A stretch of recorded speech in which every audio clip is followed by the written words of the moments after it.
Paalala lamang, sa lahat ng mga yumayaman, umaangat at pinagpapala ng Diyos. Kapag tayo'y pinagpala, yumaman, 5 digit, 6 digit na lumalaki ng lumalaki yan, at hindi tayo naging responsible, naging irresponsible tayo, wala tayong paninindigan, ang blessing na tinatanggap natin, hindi siya magiging blessing talaga.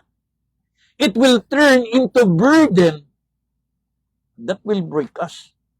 Hindi sukatan ng success ang dami at laki ng pera.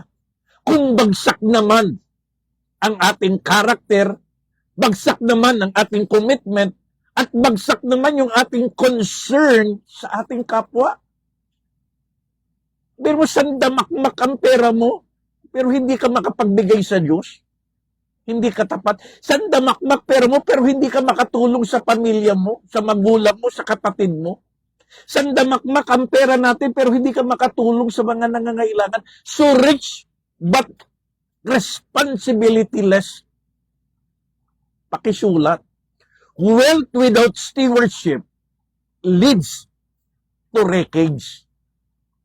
Ang pagyaman na hindi tayo nagiging tapat sa paghawak ng ating kayamanan ay magdadala sa atin sa buhay na may kapahamakan. Pag walang responsibility, nauubos ang pera, nasisira ang relasyon, at nawawala ang respeto sa atin. Blessing na walang discipline is a curse in disguise.